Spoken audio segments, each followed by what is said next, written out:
Well, shucks. It looks like my childhood friend is dying or something, probably from all the incest. Hope nothing bad happens when I go to check on him. Also, it says something like, Mr. Out looks like a thumb.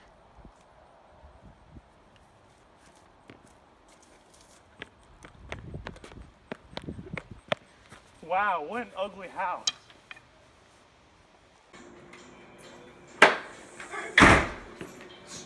Who are you? I'm the family physician. I'm kind of busy because of all of the problems from the incest.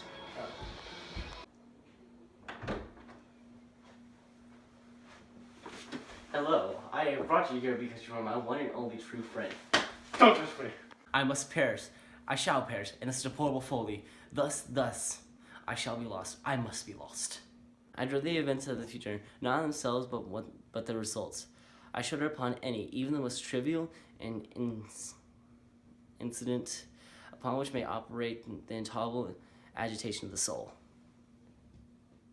I indeed have no abhorrence of danger, except in its absolute effect, in terror. This unnerved and pitiable condition that I feel a period will sooner or later arrive when I must abandon life and reason together, in some struggle with the grim phantasm, fear. Well, that's neat. My sister is also going to die, and the doctors have no idea what's wrong with her. Incest. Her decease will leave me the last of the ancient race of the ushers. You can replay the guitar. No, why would I want to? La la la la la la la la. Improvising a really good song. Mr. Allen is a thumb. I don't wanna marry my sister. This isn't a joke, I need help. Please. Let's paint. No, seriously, let's paint. No, I don't want to.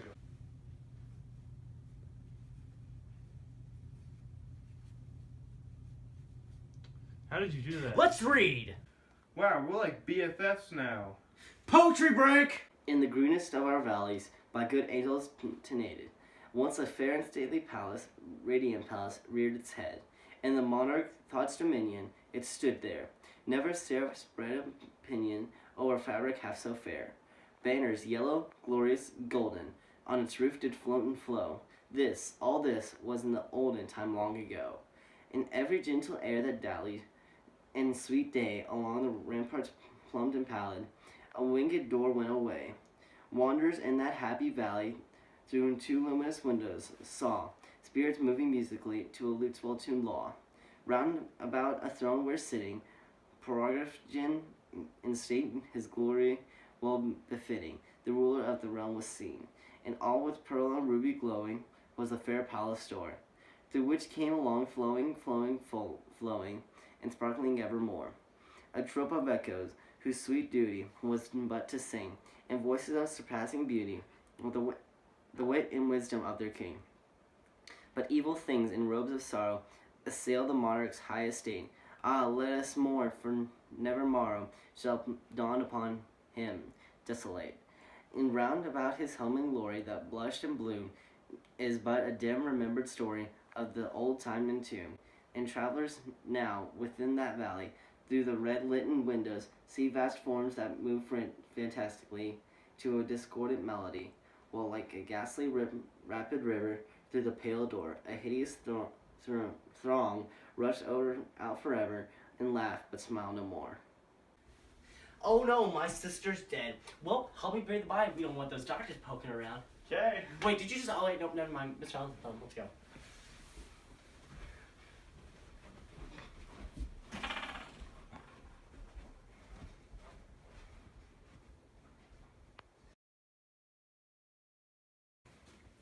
Did you hear that?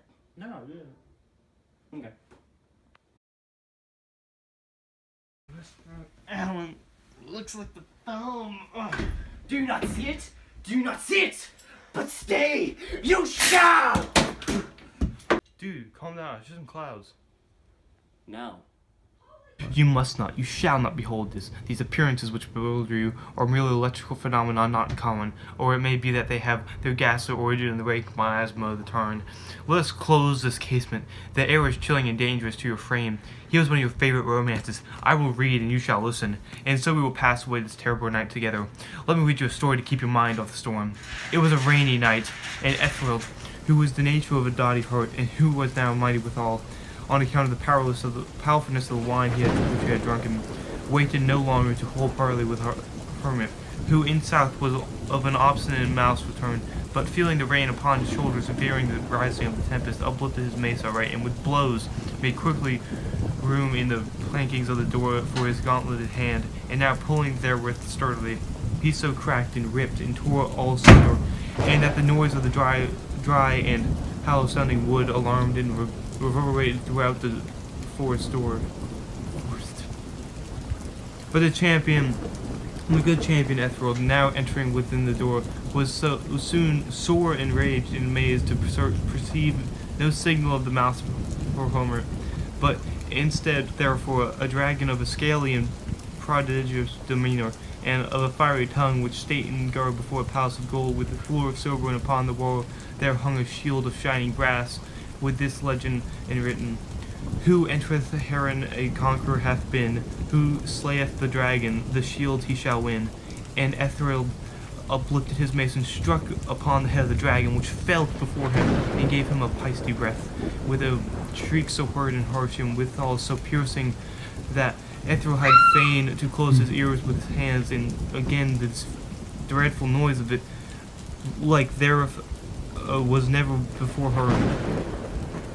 And now the champion, having escaped for the terrible fury of the dragon, bethinking himself of the brazen shield, and of the breaking up of the enchantment which was upon it, removed the carrots from out of the way before him, and he approached valorously over the silver pavement of the castle to where the shield was upon the wall, which in sooth tarried not for his full coming, but fell on his feet upon the silver floor with a mighty great and terrible ringing sound.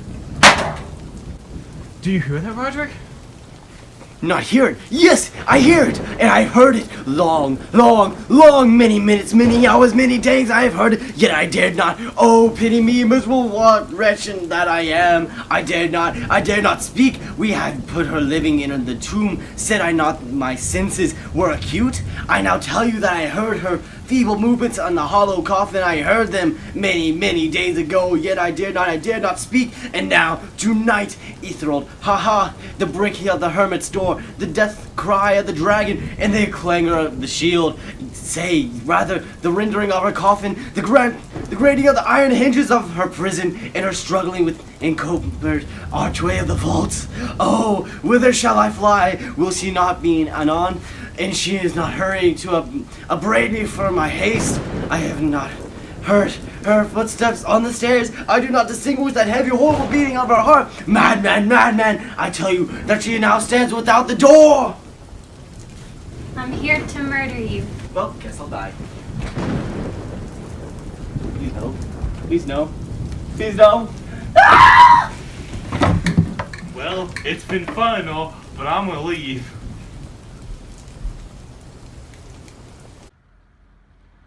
Guess it fell, like Usher's career.